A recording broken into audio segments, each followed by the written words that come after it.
अस्सलाम वालेकुम students, this is Ibrahim. आज के हमारे इस सेशन के दो ही एजेंडाज हैं। इंट्रोडक्शन, जो सब्जेक्ट हम पढ़ने जा रहे हैं वो सब्जेक्ट है क्या, उसका डिफ़िकल्टी लेवल क्या है, सिलेबस क्या कहता है। तो उससे पहले थोड़ा सा मैं अपने आप को इंट्रोड्यूस करवा दूं। देखें यार, मैंने 2009 में अपनी आर्टिकलशिप स्टार्ट की थी डिलॉयट से। 2013 में मैं क्वालिफाइड चार्टर्ड अकाउंटेंट था, तो कुछ 14 साल मुझे ऑडिट फर्म में हो गए। करंटली एज अ डायरेक्टर काम कर रहा हूँ और डिलॉयट पाकिस्तान के अलावा मैंने डिलॉयट लंदन और डिलॉयट कतर में भी काम किया हुआ है। अक्सर बच्चे सवाल पूछते हैं कि सर क्या ऑडिटर का भी ऑडिट होता है? यस, बिल्कुल ऑडिट होता है।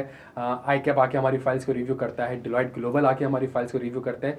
इसी तरह मैंने भी दूसरी फाइल्स का रिव्यू किया हुआ है और मैं एक प्रोफेशनल प्रैक्टिस रिव्यूअर भी था डिलॉयट का, जिसके बेसिस पे मैं डिफरेंट ऑडिट फर्म्स की फाइल्स को रिव्यू करता था। अपार्ट फ्रॉम दैट डिलॉयट की तरफ से लर्निंग के ऊपर बड़ा फोकस होता था, तो मैं डिलॉयट की तरफ से एक लर्निंग मैनेजर भी था, जिसमें मैंने बेतहाशा लर्निंग्स वगैरह ऑब्टेन भी करी है स्पेन वगैरह में और पाकिस्तान के ऑफिस में उसको इम्प्लीमेंट भी की हुई है। थोड़ा सा मैं आपको अपने की क्लाइंट्स के बारे में बताऊं। 14 साल में मैंने नेशनल बैंक ऑफ पाकिस्तान का जो एक लार्जेस्ट बैंक है उसका ऑडिट किया हुआ है। आईसीबीसी एक मल्टीनेशनल बैंक है, उसका ऑडिट किया हुआ है। रॉयल बैंक ऑफ स्कॉटलैंड का ऑडिट मैंने लंदन में किया हुआ था। एसएसजीसी एक बड़ी ज़बरदस्त कंपनी, इसका ऑडिट किया हुआ है। कराची पोर्ट ट्रस्ट एक लार्जेस्ट पोर्ट है पाकिस्तान का, उसका भी ऑडिट किया हुआ है। इसके अलावा ऑट्सो का एक बहुत बड़ा फार्मास्यूटिकल सेक्टर था, उसका ऑडिट किया। इसके अलावा कुछ हमारे देसी क्लाइंट्स थे, लाइक जेज ग्रुप एक बहुत बड़ा ग्रुप था। Punjab national bank international limited UK में जब मैं था तो मैंने वहाँ पे इसको ऑडिट किया था। डॉलमेन, आप लोग घूमने जाते हैं, मैंने डॉलमेन को ऑडिट किया हुआ है। इसी तरीके से पाकिस्तान मशीन टूल फैक्ट्री एक बड़ी ज़बरदस्त और एक बड़ी स्ट्रेटेजिक फैक्ट्री है पाकिस्तान की। इवन 1971 की जंग में इंडिया ने इस फैक्ट्री के ऊपर अटैक भी किया था, बिकॉज जो मशीन्स बनाने के लिए जो इक्विपमेंट्स यूज़ होते हैं, ये फैक्ट्री बेसिकली वो इक्विपमेंट्स बनाती थी जिससे मशीनरीज बनती थी। तो ये एक बहुत बड़ी फैक्ट्री थी, स्ट्रेटेजिकली बड़ी इंपॉर्टेंट फैक्ट्रीज थी। इसका ऑडिट किया हुआ है मैंने। कुछ मल्टीनेशनल्स है, पीएनजी, जिलेट, एक्सेलर ड्रिलिंग्स, इसका ऑडिट किया हुआ है। आए आज की क्लास में प्यारे बच्चों, थोड़ा सा हम इंट्रोडक्शन लेते हैं कैफ का, कैफ 7 का। कह रही कैफ 7 कंपनी लॉ का सब्जेक्ट क्या है। मुझे आपके हार्डली 8 से 10 मिनट चाहिए, जिसके अंदर मैं इंशाल्लाह इस पूरे सब्जेक्ट का आपको खुलासा कर दूंगा। देखें, हिस्ट्री अगर आप देखें, ये सब्जेक्ट पहले नीचे हुआ करता था और बी लॉ और सी लॉ बना मिला के होता था। आई कैप ने, और आप देखिएगा ये कोइंसिडेंस नहीं है, आई कैप का एक विजन है। विंटर 2020 में आई कैप ने C5 2 को ओपन बुक पॉलिसी कर दिया। दिसंबर 2020 में आई कैप ने उसको ओपन बुक पॉलिसी रखा। उसने कहा कि जी किताब लेकर आए और क्या कहते हैं पेपर अटेम्प्ट करें। और उस वक्त C5 2 का एक वर्स्ट रिजल्ट था, बहुत बदतरीन रिजल्ट था कि ओपन बुक पॉलिसी थी। उससे पहले बच्चा फेल क्यों होता था, वो रट्टा नहीं लगता था, वो चीज़ें मेमोराइज होती थी, इतना बड़ा लॉ था। उसे कहते किताब जब लेके आया तो वो अच्छा, जब उसको एनालाइज करा मसला क्या है, तो मसला ये है कि जी नीचे तो आपने मुझसे लॉ कभी पूछा ही नहीं है। आप तो मुझसे बिजनेस लॉ पूछते थे 50 नंबर का, 50 नंबर का सी लॉ पूछते थे, उसमें से भी डायरेक्टर्स के 5 पॉइंट बता दो और चीफ एग्जीक्यूटिव 6 पॉइंट्स बता दो। तो नीचे बच्चे को जब तैयार ही नहीं किया तो उसको कैसे माइंडसेट बनेगा फाइनल में आके कि वो किताब को इंटरप्रेट कर सके, किताब को लिंक कर सके। किताब तो उसने कभी खुली नहीं है नीचे। ये वो रीजन था कि यहाँ पे सी लॉ का एक सेपरेट सब्जेक्ट बना दिया हमने और उसको रखा भी हमने कैफ 8 के साथ। सही है, कैफ 8 के साथ हमने कैफ 7 को रख दिया। इसके अगर हम पास्ट पेपर रिजल्ट को देखें प्यारे, तो 3 अटेम्प्ट है हमारे पास, मार्च 22, सितंबर 22 और मार्च 3। ये 3 अटेम्प्ट थी जिसमें हमारे पास कंपनी लॉ एक सेपरेट सब्जेक्ट था। मार्च 22 में हमारे पास इसका रिजल्ट कोई 30-35% के आसपास रहा है। सितंबर 22 में मार्च 22 में हमारे पास कोई 20-22% के आसपास रिजल्ट रहा है। सितंबर में 30-35% और मार्च 23 में अच्छा खासा 50% के आसपास हमारा रिजल्ट रहा है। तो रिजल्ट इसका इंक्रीजिंग ट्रेंड पे रहा है हमारे पास कैफ 7 का। अच्छा, जो बच्चा फेल हो रहा है इस सब्जेक्ट में, उसका मसला क्या? उसका मसला है कि जब कैफ 7 कंपनी लॉ का एक पर्चा आया 100 नंबर का, तो जाहिर सी बात है आई कैप को पूछने के लिए बहुत कुछ है उसके पास और अल्टीमेटली उसने आपको प्रिपेयर करना है C5 2 के लिए। तो यहाँ पे सिनेरियो बेस्ड क्वेश्चन की वेटेज थोड़ी सी ज्यादा होने लग गई। सही है, कैफ 7 का जो पर्चा आ रहा है उसमें सिनेरियो बेस्ड क्वेश्चन की वेटेज बहुत ज्यादा। एक अटेम्प्ट तो ऐसी थी कि वो लग नहीं रहा था कि कैफ 7 का पर्चा, ऐसा लग रहा था अकाउंटिंग का पर्चा कि बच्चे ने आधे घंटे तक सिर्फ उस पेपर में कैलकुलेटर चलाया है, इतना ट्रिकी पेपर आया था। तो एक रीजन ये है कि बच्चा अभी भी उस माइंडसेट पे है कि यार क्या कहते हैं, बस वो एमसीक्यूज 15 नंबर के आ जाएंगे, बीलो वाला ये पोर्शन, सीलो वाला ये पोर्शन, ये 4 चैप्टर कर लो, ये 8 चैप्टर कर लो, पर्चा पास हो जाएगा। पर्चा पास करना थोड़ा सा आपके लिए ट्रिकी हो जाएगा प्यारे बच्चों।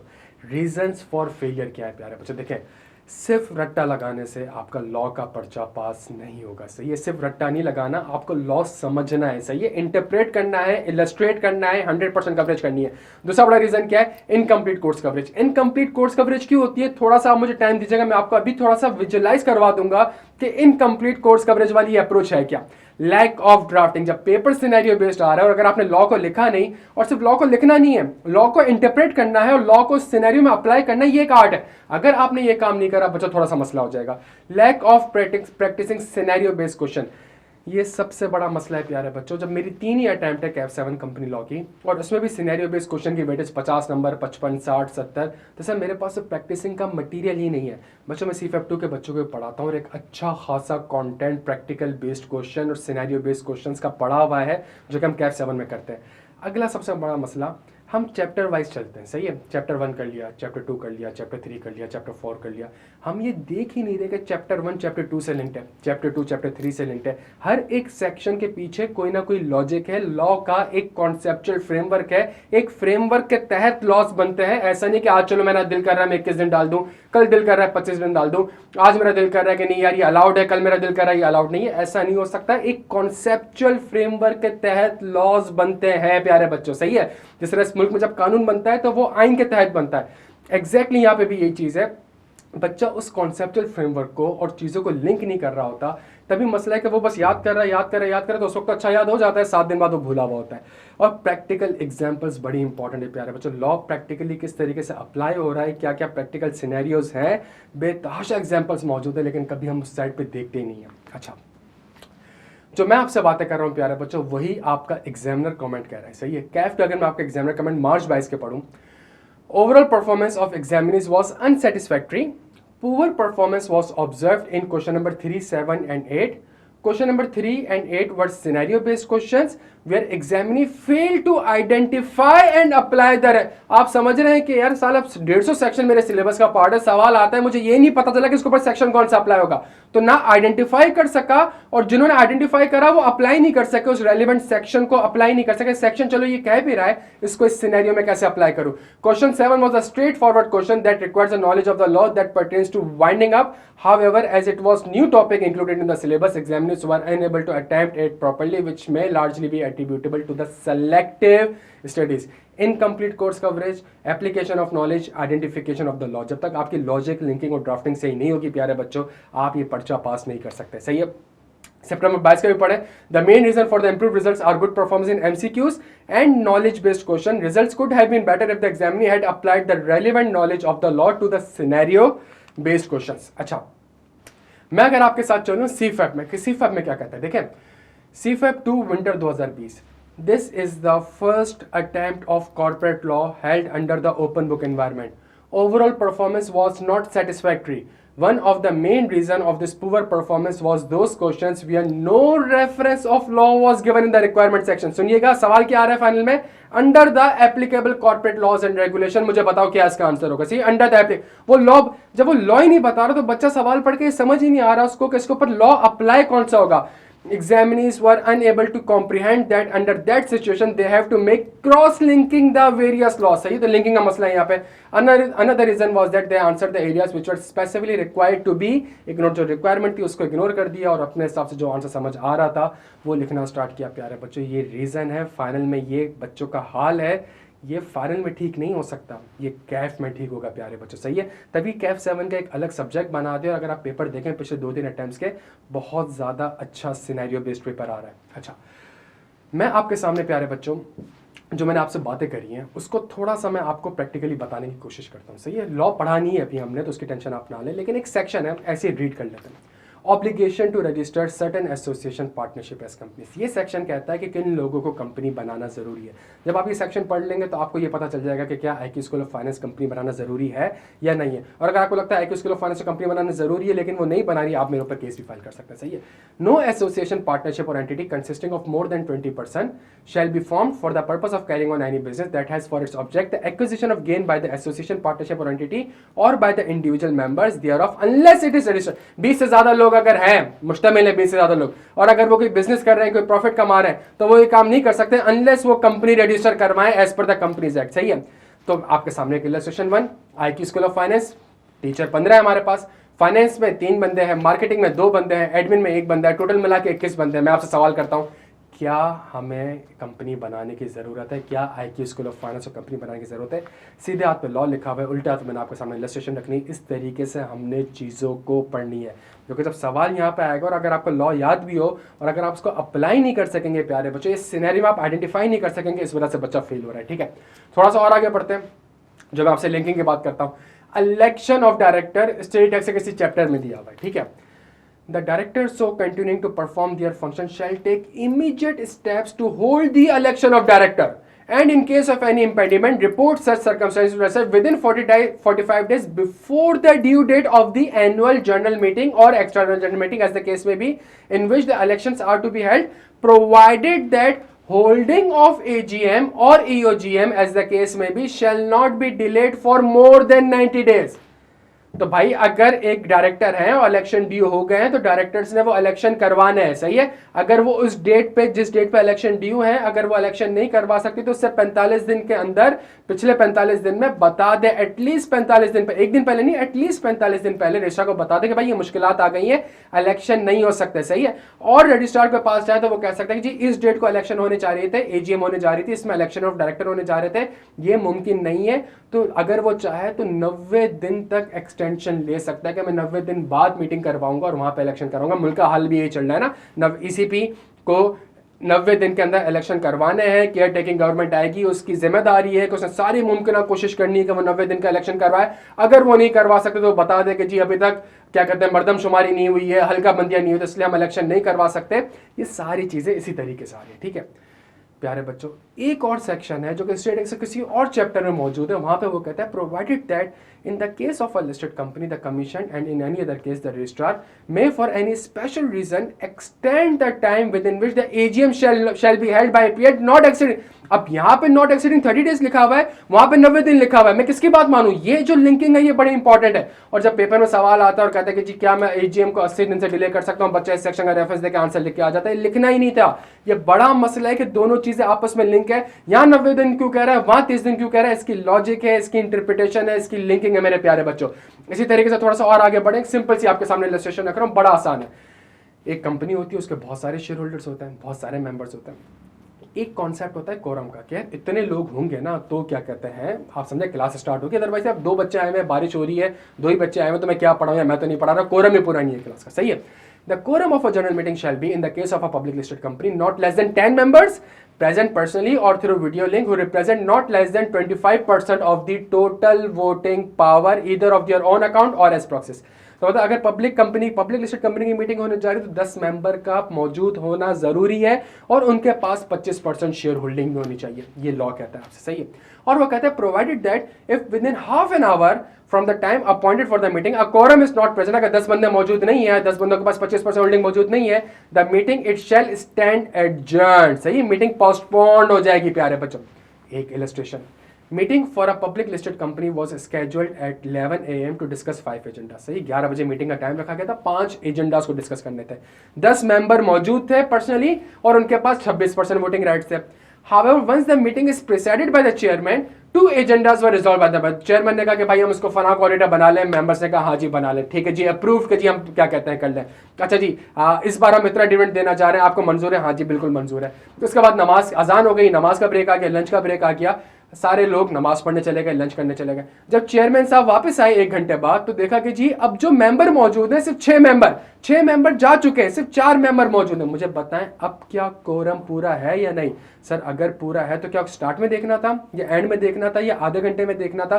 पुराने जो रेजोल्यूशन पास हुए थे उसका क्या हो गया? क्या मजीद कोई रेजोल्यूशन, जो 3-5 रेजोल्यूशन पास करने के लिए बैठे थे, क्या मजीद 3 रेजोल्यूशन पास कर सकते हैं, नहीं कर सकते? चीज़ों को इस तरीके से भी देखना होगा तो बड़ा मज़ा आएगा और इंटरेस्टिंग लगेगा जब लॉ के इंटरप्रिटेशन और इलस्ट्रेशंस को हम देख रहे होंगे प्यारे बच्चों। इसी तरीके से हमारे पास हम लॉ को पास कैसे करें प्यारे बच्चों? हमने स्टैंडर्ड्स को मेमोराइज अगर करना भी है तो लॉजिक, लिंकिंग और कॉन्सेप्ट के तहत करना। अगर एक चीज़ की लॉजिक मुझे पता होगी, एक चीज़ की लिंकिंग पता होगी, एक चीज़ का कॉन्सेप्ट पता होगा, मैं बड़े आराम से उसको रिटेन कर सकता हूँ। इनकम्प्लीट कोर्स कवरेज नहीं, हमेशा 100% कोर्स कवरेज के ऊपर जितने भी सेक्शंस हैं उसकी एक एक इलस्ट्रेशन के साथ हम चीज़ों को डिस्कस कर रहे होंगे। हर एक सेक्शन के ऊपर, हर एक एरिया के ऊपर हम ड्राफ्टिंग कर रहे होंगे। ड्राफ्टिंग का मतलब ये नहीं है कि मैंने 100 सवाल करा दिए 150। ड्राफ्टिंग का मतलब ये कि ड्राफ्ट करना कैसे है, उसकी टेक्निक नहीं किया तो उसके बेसिस पे 100-150 सवालों को कर रहे होंगे। Lack of practising scenario based question, content ही नहीं है कैफ 7 का सर हमारे पास, कैफ में तो कंटेंट ही नहीं है। बच्चों बिल्कुल टेंशन ना लें, C5 2 के सवाल को हम इंशाल्लाह कैफ 7 में कर रहे होंगे और हमारा जो प्राइमरी फोकस होगा वो लॉजिक, लिंकिंग और स्टैंडर्ड्स के कॉन्सेप्ट्स के ऊपर होगा। इसके अलावा सबसे इंपॉर्टेंट जो चीज़ हो रही है, जो सेक्शन है उसके ऊपर जो अच्छी प्रैक्टिकल एग्जाम्पल्स होंगी उसको भी हम डिस्कस कर रहे होंगे, ताकि आपके लिए सब्जेक्ट आपको लग रहा हो कि आप कोई तालीम हासिल कर रहे हैं। लॉ पढ़ने के बाद आपको यही नहीं पता कि मेमोरेंडम क्यों बनता है या आर्टिकल क्यों बनता है या कंपनी की टाइप्स क्यों डिफरेंट टाइप्स ऑफ होती है, तो प्यारे बच्चों फिर उस पढ़ाई का फायदा नहीं है। सही, टेम्परेरी बेस पे कुछ पास वास की खुशी मिल जाएगी, लॉन्ग टर्म में ये बड़ा तंग करेगी। एक कंपनी के, अब हमारा अगला एजेंडा हम सिलेबस को देख लेते हैं। एक कंपनी के स्ट्रक्चर को समझने की कोशिश करें। मैं एक शख्स हूँ, सही है, मुझे कंपनी बनानी है, तो मैं कंपनी बनाने के लिए किसी के पास जाऊंगा, ठीक है, और वहाँ जाके मैं कंपनी को इनकॉर्पोरेट करवाऊंगा, ठीक है। इसका मतलब है कंपनी की इनकॉर्पोरेशन होगी। अब जब मैं कहूँगा यार मैंने कंपनी बना ली है और ऐसे मैंने 1000-2000 बंदे अपने साथ इकट्ठे कर लिए हैं, हम सारे के सारे तो कंपनी नहीं चला सकते, तो हम पे डायरेक्टर्स को अपॉइंट करेंगे कि जी आप मेरे बिहाफ पे इस कंपनी को चलाएं। जब डायरेक्टर्स बैठेंगे तो डायरेक्टर्स इस कंपनी को चलाने की कोशिश कर रहे होंगे। जब डायरेक्टर्स इस कंपनी को चला रहे होंगे तो वो फिर कर क्या रहे होंगे, वो ये कह रहे होंगे यार आप समझिएगा मेरी बात को, मैं और डायरेक्टर अलग अलग, डायरेक्टर कंपनी में बैठा हुआ है, कंपनी मेरी है, मैं कंपनी के बाहर बैठा हूँ, डायरेक्टर और शेयर होल्डर की एक मुलाकात होनी चाहिए। वो मुलाकात कैसे होगी, व्हाट्सएप पे वीडियो कॉल करके होगी? नहीं, वो मुलाकात कैसे होगी, डायरेक्टर्स एक मीटिंग कॉल करेंगे, सही है। तो कुछ मीटिंग्स के हमारे पास टाइप्स होती है। उस मीटिंग में होगा क्या, शेयर होल्डर को बताया जा रहा होगा कि जी देखिए हमने इतना कमाया, सही है, पूरे साल हमने इतना कमाया। सर पूरे साल इतना कमाया क्या कहना चाह रहा है? सर बुक्स ऑफ अकाउंट्स होंगे, फाइनेंशियल स्टेटमेंट्स होंगे, उसके बेसिस पे डिविडेंड दिया जा रहा होगा और कल को जाके शायद कंपनी वाइंड अप भी, जिस तरह एक इंसान मर जाता है कंपनी भी मर सकती है, सही है, वाइंड अप। ये एक कंपनी का स्ट्रक्चर होता है, ये एक कंपनी का प्रोसेस होता है प्यारे बच्चों। हमारे पास जो पहली ग्रेड है वो है ग्रेड ए, जो है इनकॉर्पोरेशन ऑफ कंपनी। इसकी वेटेज 15 से 20 मार्क्स की है और इसके अंदर 52 सेक्शंस है, 52 सेक्शंस है इसके अंदर और 15 से 20 मार्क्स की वेटेज है कि कंपनी को इनकॉर्पोरेट करवाना है। तो किन लोगों की रिक्वायरमेंट है कंपनी बनाना, सही, किन लोगों के ऊपर ये सेक्शन अप्लाई होगा, कंपनी बनाते कैसे हैं, कंपनी की टाइप्स क्या है, कौन कौन से ऑप्शंस मेरे पास अवेलेबल है कंपनी बनाने के लिए, मेमोरेंडम क्या होता है, आर्टिकल क्या होता है, कंपनी का नाम कैसा होना चाहिए, कंपनी का रजिस्टर्ड ऑफिस कैसा होना चाहिए, कंपनी का बिजनेस क्या होना चाहिए, कंपनी का शेयर कैपिटल क्या होना चाहिए, अगर कल को नाम चेंज करना है, कल को बिजनेस चेंज करना है तो क्या मैं ऑल्टर कर सकता हूं, नहीं कर सकता। ये इनके ऊपर हमारे कोई 52 सेक्शन है और इसकी वेटेज 15 से 20 मार्क्स है। इसी तरीके से हमारे पास ग्रेड ए के बाद मैं आपसे ग्रेड सी डिस्कस कर रहा हूं बच्चों। ग्रेड सी में हमारा सेक्शन है मीटिंग्स एंड डायरेक्टर, सही है। कितने नंबर वेटेज है, 20 से 30 मार्क्स की वेटेज है, 64 सेक्शंस है मेरे प्यारे बच्चों। इसका मतलब ये है कि 64 ये 50-52 पहले, तो 110-115 सेक्शंस है मेरे पास, जिसकी वेटेज मेरे पास बनती है कुछ 20-40 से 45 मार्क्स, सही है। 100 से ऊपर सेक्शन है और 40 से 45 मार्क्स तक की वेटेज बनती है। डायरेक्टर्स और मीटिंग, कंपनी का डायरेक्टर कौन हो सकता है, एलिजिबिलिटी, कितने नंबर ऑफ डायरेक्टर होने चाहिए, मिनिमम नंबर ऑफ डायरेक्टर, उसके ऊपर कंपनी का पहला डायरेक्टर कौन होगा, कंपनी का सब्सिक्वेंट डायरेक्टर कौन होगा, कंपनी के डायरेक्टर की इलेक्शन कैसे होगी, डायरेक्टर का टेन्योर क्या होगा, एक बार इलेक्शन होगी तो क्या ताकि अहमद वही डायरेक्टर रहेगा, नहीं, कंपनी का टेन्योर क्या होगा, डायरेक्टर को रिमूव कैसे किया जाएगा, अगर कल को डायरेक्टर मर गया तो कोई कैजुअल वैकेंसी अराइज होगी, उसको कैसे पूरा किया जाएगा, डायरेक्टर्स की मीटिंग्स होंगी, डायरेक्टर्स का कोरम होगा, डायरेक्टर के पास कुछ पावर्स होंगी, डायरेक्टर की कुछ ड्यूटीज होंगी, डायरेक्टर के साथ कोई ट्रांजैक्शंस हो रही होंगी। इन सब से मुश्तमिल हमारे पास कोई 64 सेक्शंस में से कुछ सेक्शन हमारे पास डायरेक्टर्स के हैं। और अगले एरिया हमारे पास है मीटिंग का। ग्रेड सी का ही पार्ट है कि कितनी टाइप्स ऑफ मीटिंग्स होती हैं, मीटिंग के कुछ कानून होंगे, मीटिंग का कुछ कोरम होगा, मीटिंग अगर बुलाई जा रही है तो कोई नोटिस दिया जा रहा होगा, कब देना है, कैसे देना है, किस पोजीशन में देना है, किस फॉर्म में देना है। मीटिंग में अगर मैं अटेंड नहीं कर सकता, मैं पाकिस्तान से बाहर हूं, तो मैं किसी और बंदे को बोलूंगा, वो मेरे बिहाफ पे एज अ प्रॉक्सी चला जाएगा। मीटिंग जब हो रही होगी तो कोई ना कोई वोटिंग का क्राइटेरिया होगा, मीटिंग के रिकॉर्ड्स वगैरह मेंटेन हो रहे होंगे। इन दोनों चीज़ों के ऊपर प्यारे बच्चों को 64 सेक्शन है और 20 से 30 नंबर की वेटेज है। तो मैंने ग्रेड ए और ग्रेड सी आपसे पहले डिस्कस कर ली। आगे वाली जो ग्रेड आ रही है उसको गौर से देखिएगा। अगली ग्रेड हमारे पास है प्यारे बच्चों grade B, mortgage and investment. 20 से 25 मार्क्स की वेटेज है और 19 सेक्शंस हैं सिर्फ। मॉर्गेज, सही है। मॉर्गेज होता क्या है, मॉर्गेज को रजिस्टर करवाना होता है। क्यों करवाना होता है, कल को अगर टर्म्स चेंज हो गए तो मॉर्गेज को मॉडिफाई करना होगा। कल को अगर मैंने बैंक को सारा लोन रीपे कर दिया तो अब तो मॉर्गेज नहीं है, तो मॉर्गेज सेटिस्फाई हो गया, अब क्या कानून होंगे, मॉर्गेज को जाके मैंने रजिस्टर करवाना होता है। इससे रिलेटेड प्यारे बच्चों 19 सेक्शंस है और 20 से 25 मार्क्स की वेटेज है। आगे और देखिएगा, और अच्छी गुड न्यूज है। ग्रेड डी अगर मैं देखूं, accounts and dividend, financial statement books of account के बेसिस पे बनते हैं। तो बुक्स ऑफ अकाउंट कैसे बनने चाहिए, उससे हमारे पास फाइनेंशियल स्टेटमेंट डिराइव्ड होने चाहिए। अगर आप होल्डिंग कंपनी है तो आपको कंसोलिडेटेड फाइनेंशियल स्टेटमेंट बनाना है। अगर आप लिस्टेड कंपनी है तो आपको क्वार्टरली फाइनेंशियल स्टेटमेंट बनाना है। अगर फाइनेंशियल कंपनी डायरेक्टर्स की एक रिपोर्ट होनी चाहिए जिसके ऊपर बताया कि भाई डायरेक्टर्स कंपनी के बारे में क्या कहता है, इस एफएस के ऊपर क्या कहता है। हर कंपनी का कोई ना कोई फाइनेंशियल ईयर होना चाहिए, फाइनेंशियल स्टेटमेंट के ऊपर किसी ना किसी की दस्तखत होनी चाहिए, और इस एफएस के बेसिस पे, इस प्रॉफिट के बेसिस पे कोई ना कोई डिविडेंड मिलता होगा। 13 सेक्शंस हैं बस, और 15 से 20 मार्क्स की वेटेज हमारे पास ग्रेड डी में प्यारे बच्चों। थोड़ा सा और आगे बढ़ते हैं, ग्रेड ई वाइंडिंग अप। सिर्फ 12 सेक्शन है और 15 से 20 मार्क्स से कंपनी कैसे वाइंड अप हो सकती है, कंपनी को कौन वाइंड अप कर सकता है, वाइंडिंग अप का प्रोसेस क्या है, वाइंडिंग अप करवाएगा कौन, एक ऑफिशियल लिक्विडेटर करवाएगा, कोर्ट का इसमें क्या रोल होता है। प्यारे बच्चों सिर्फ और सिर्फ 12 सेक्शंस और 15 से 20 मार्क्स। इसका मतलब अगर मैं दोनों ग्रेड देखूं, ग्रेड डी और ग्रेड ई देखूं, तो मिला के 25 सेक्शंस बनते हैं, और ग्रेड बी देखो तो 19 सेक्शंस बनते हैं। तो इसका मतलब 44 सेक्शंस और आपकी 55 मार्क्स की वेटेज है प्यारे बच्चों। यही इल्यूजन है। अगर आप इसके ऊपर फोकस करेंगे और आपको लग रहा है कि जी आप पेपर पास कर लेंगे, अगर आपका फोकस इसके ऊपर होगा प्यारे बच्चों, आप पेपर पास नहीं कर सकेंगे। बिकॉज ये जो सेक्शंस हैं ये डायरेक्टर से और मीटिंग के और इनकॉर्पोरेशन के सेक्शन से लिंक्ड है प्यारे बच्चों। तो अगर आपने उसको इग्नोर रखा, फोकस इसके ऊपर रखा कि सिर्फ इस ग्रेड, अगर आपने कंपनी की इनकॉर्पोरेशन ही नहीं सीखी तो वाइंडिंग अप कैसे सीख सकते हैं यार। कंपनी बनाना नहीं पता मुझे, मैं वाइंडिंग अप बैठ के पढ़ रहा हूं सिर्फ इसलिए देखो 12 सेक्शन है और 20 नंबर की वेटेज हो जाएगी। प्यारे बच्चों इस इल्यूजन में ना रहिएगा, यही वो इल्यूजन है जिसकी वजह से बच्चा हमारा फेल हो रहा है। बिकॉज कंपनी को वाइंड अप भी करना होगा तो मीटिंग बुलानी पड़ेगी, मीटिंग ही सही से नहीं पढ़ा होगा, उसकी लॉजिक ही नहीं पता होगी, उसके कॉन्सेप्ट ही नहीं पता होंगे, आप पेपर पास करना आपके लिए थोड़ा सा मुश्किल हो जाएगा प्यारे बच्चों।